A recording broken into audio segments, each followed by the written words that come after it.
Hello and welcome to Zeus Reviews. In this video we'll be looking at the Samsung Galaxy Tab S9, which has been my main device for almost 9 months now. Here's how it holds up.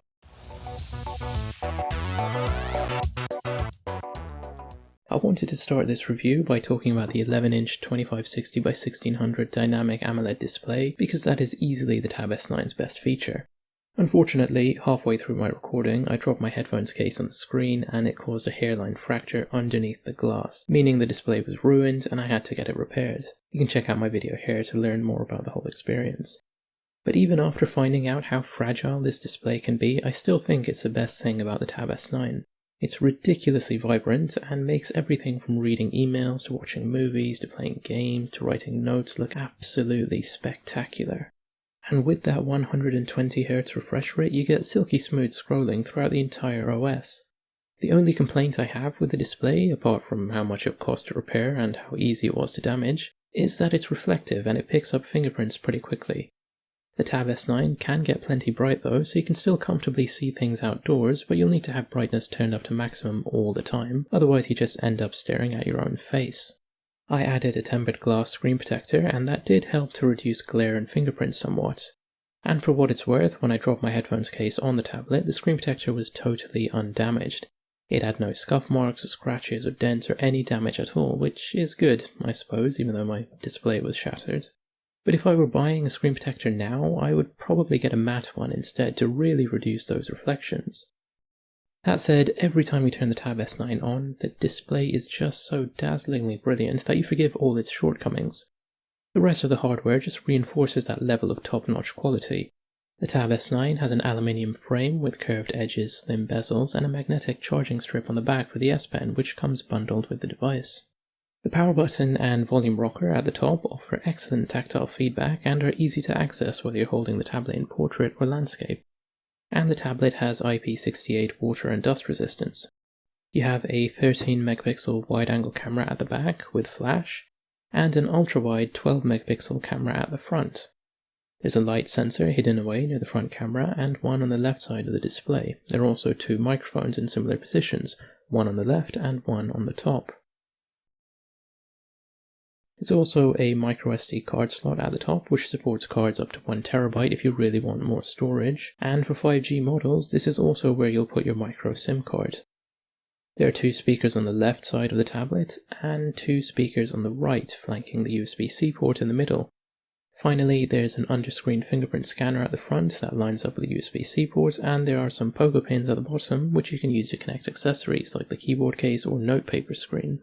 The Tab S9 weighs just under 500 grams and it's less than 6mm thick, which makes it pretty portable and comfortable to hold one-handed, especially when compared to its larger siblings. I admit that when I first bought this I did have buyer's regret. I kept thinking I should have gone for the larger 12.4-inch Tab S9 Plus, especially when I saw it in the shop. It made the Tab S9 look absolutely tiny. But having used this every day for the past few months, I realise now that I made the right choice with the Tab S9. I can hold it to read books or play games for a long time without my arms getting tired, and it fits in every single bag I have, which is not something I can say about the larger Tab S9 Plus or the S9 Ultra. The Tab S9 is particularly good for long train journeys, and it can sit comfortably on an airplane tray as well, even if you've got a keyboard case attached. The quad speaker setup is great for media consumption. You get solid surround sound audio that gives your content a good level of depth and clarity. You don't really need an external speaker if you want to watch movies or listen to music with a group. The speakers get impressively loud and the bass offers a really satisfying thump. One downside is that when I'm holding the tablet in landscape, if I'm playing a game or watching a movie by myself, I end up covering the bottom two speakers with my palms. That muffles the audio slightly. Truth be told, it's not a huge problem, but it makes me miss front-facing speakers like the Nexus 10 had. I wish more premium tablets would revive that format, even if it makes bezels a tiny bit bigger. As for the microphones, they're good enough for digital meetings or phone calls in terms of reducing background noise and focusing on your voice. They're really accurate when it comes to recording lectures if you want to transcribe audio, but I'd still get an external microphone if I wanted to do some proper audio recording. Moving on to the cameras, the front-facing camera is okay, but nothing amazing.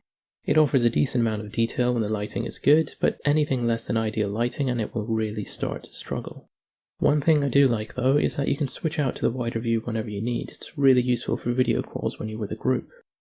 The camera on the back offers a similar experience. It takes decent photos when the lighting conditions are in your favour, but more often than not, photos and videos come out looking a bit grainy. Neither the front nor the rear camera can produce videos at 60 frames per second. They both max out at 30 FPS, whether you're shooting at 1080p or 4K. In fact, the only time I actually used the rear camera for a video was for the Fossil Hybrid HR video I recorded and edited on the Tab S9, and you can check that out here. Overall, both cameras get the job done, and that's good enough for me. They're tablet cameras, so my expectations weren't that high in the first place. That said, the one thing the rear camera is excellent for is document scanning. The moment it notices a bunch of text in the image, a little icon pops up to let you copy it or save it to your notes. Or if it's not in English, it'll let you translate it instantly. You can also set it to just scan documents automatically once it's recognized what it's looking at. There's a feature in the settings which automatically removes fingers in photos, which is particularly useful if you're trying to scan something that doesn't lie flat, like a page from a paperback book. I also like that you can get a floating shutter button in case the default one is in an awkward position when you're holding the tablet, especially if you're left-handed. There are useful little features hidden throughout the OS that make the Tab S9 such a joy to use. And that brings us to software and performance. I've got the model with 256GB of storage and 12GB of RAM. Partnered with the Snapdragon 8 Gen 2 processor, this thing is a powerhouse that can handle any workload with ease. And Samsung matches the hardware with clever software to optimize your productivity. For example, you can use up to 3 apps side by side and then have a bunch of apps as floating windows, which you can resize or minimize or move around whenever you need to. Gesture support is great, since you can swipe with 2 fingers from either side to open multi-view, or swipe down from a corner to make any app a floating window. You can also pull out a side panel with your most used apps, or tools like a compass or a ruler, or your favorite contacts, or smart capture tools, or just to check on the current weather. You can customize the transparency and size of the handle so it doesn't get in the way. It's really handy, and I find myself using it a lot. Another feature I really like and use quite often is second screen. So if you're working on a different computer and you don't have access to a separate monitor, you can enable this feature and use a Tab S9 as a wireless display. It's really easy to set up and it works surprisingly well. I've had no problems with it in terms of lag or visibility. You can even enable touch input on the Tab S9 and interact with your computer using the touchscreen. If you'd like to flip things around and use an external display with the Tab S9 instead, connect a HDMI cable, activate DeX mode, and you've got yourself a desktop interface. This lets me get so much more work done on the tablet. You can use a mouse for the monitor and control the tablet using the touchscreen. And if you don't have access to a mouse, there's a feature in DeX which allows you to use the Tab S9 as a touchpad. Of course, you can make it a floating touchpad so you've still got access to your tablet screen at the same time. Obviously, all that power isn't just used for work and productivity. I've paired a PS4 controller with the Tab S9, and whether I'm remotely playing on the PlayStation or playing a game on the tablet itself, it's always been a buttery smooth experience. For example, I'm able to play my game while watching TV and having Chrome open in the background, and the Tab S9 handles it like a pro. It can pretty much do everything I want it to without ever getting hot or lagging or even stuttering. It is incredible. And with the latest update to One UI, Samsung has added a bunch of clever AI features for its apps. For some reason, it says AI is advanced intelligence rather than artificial intelligence, but the features are still pretty cool. For example, you can have live translations of spoken conversations, or you can use it to format your notes in the Samsung Notes app. You can convert voice notes as summarized transcripts, or use it to summarize web pages in the Samsung Internet app. You can edit your photos and move things around from one picture to another, with generative AI filling in the background for you, and you can generate your own background wallpapers just by selecting different categories and keywords. You can check out the other videos on my channel to learn more about these features. The Tab S9 also has the circle to search feature, which you can activate by holding the navbar for a second and then circling anything on screen that you'd like to learn more about. There's just so much clever stuff you can do with the Tab S9 to really tailor the experience to your individual needs and workflow. And of course, I can't talk about clever software without mentioning the S Pen. Obviously, it's fantastic for taking notes and creating art and smart selection and all that, and there are plenty of YouTubers who can provide much better details about that than I can. It's also cool that the S Pen charges wirelessly while it's magnetically attached to the back of the tablet no matter which way it's facing. But what I really like about it are air actions. Air actions are basically where you gesture with the S Pen to control things on the tablet without ever touching the screen. You've got media controls, like holding the button and flicking the pen up or down to control volume. You can flick it left or right to skip between music tracks, and you can press a button to play or pause your music. It also has different controls in different apps, like controlling your PowerPoint slideshow or scrolling through web pages in the Samsung Internet app or taking a picture when the camera's on. And you can draw certain shapes to control system changes. So draw a chevron, which is basically an arrow without the middle line, and it goes home. Draw an upside down chevron and it'll open up the recently used app screen. Draw a sideways chevron, either left or right, and it'll go back on any screen. Scribble in midair and it'll let you take a screenshot and write on the screen to annotate whatever you're looking at. To be honest, when I first learned about air actions way back in 2018, when Samsung introduced them on the Galaxy Note 9, I thought they'd be a gimmick. Like I'd use them once for the novelty, but then I'd forget about them and just use my device like a normal person.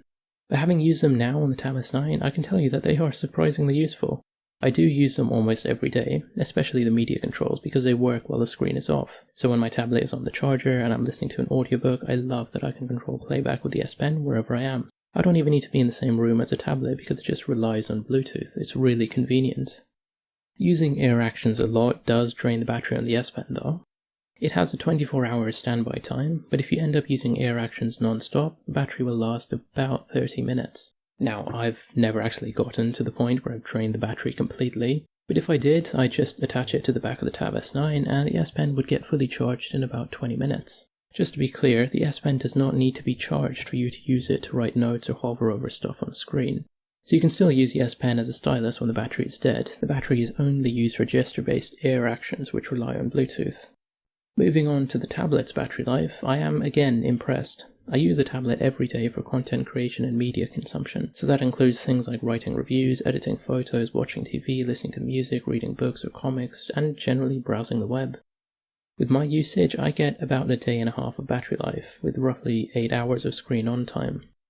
If I'm doing something that's a bit more intensive, like using DeX mode with an external monitor or playing games, the battery life drops to around 7 hours of continuous use, although I can bump it up to maybe 9 or 10 if I set the brightness low enough and enable some power saving features like lowering the refresh rate to 60Hz. The Tab S9 takes about an hour and a half to get back to 100%, so long as you're using a proper charger that supports fast charging.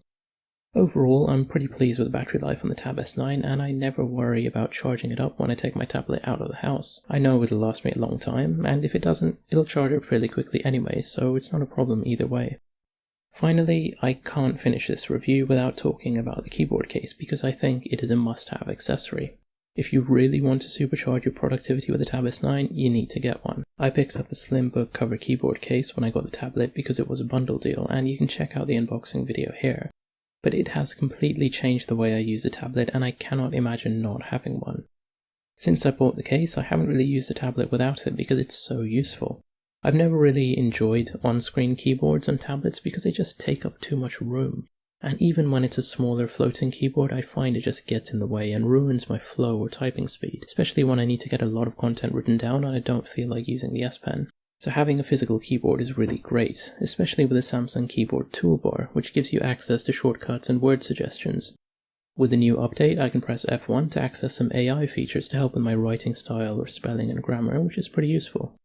I can also use keyboard shortcuts to switch between apps and take screenshots or activate DeX mode, and it complements my S Pen usage really well. I can take notes with the keyboard and annotate things with the S Pen straight away.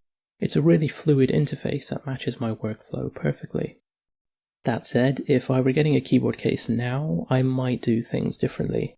For starters, I'd get one with a touchpad. Mine is just the keyboard, which is great for portability since it doesn't take up much room, especially compared to the behemoth that was a Galaxy Book 12 case.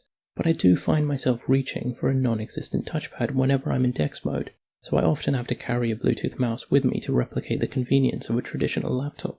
Speaking of which, this case does not let you adjust the screen angle at all, which I find super annoying because the default angle is just a bit too vertical for my liking. Also, there's no backlight for the keyboard, which might not seem like a big deal, but it should be for this case because it's so ridiculously expensive. If I were getting a case now and there wasn't a sale or a bundle offer available, I'd probably go for a third-party case. That's not to say that this is a bad case. It's thin and light, it offers good protection, it has a removable cover for the S Pen, and the keys have excellent travel, so you get a really lovely typing experience. But considering the price tag and my own usage, I feel like a third-party option would give me a bit more freedom and flexibility. So, after all that, is the Samsung Galaxy Tab S9 still worth getting? 100%, it's not even a question. The Tab S9 is a fantastic device with a beautiful display, decent battery life, and more than enough processing power and clever software to handle whatever you throw at it. I think it's the ideal size for people who like to use their tablet when out and about.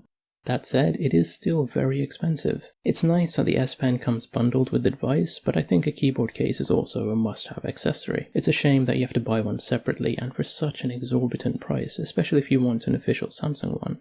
Hopefully the price will go down soon, or there will be some really good deals available whenever the Tab S10 comes out. Until then, if you have any questions, comments or concerns, feel free to leave a comment below and I'll try to get back to you as soon as I can. As always, thank you so much for watching, and I hope you're safe and well wherever you are in the world. This has been Zaeem Siddiqui from Zeus Reviews. Over and out.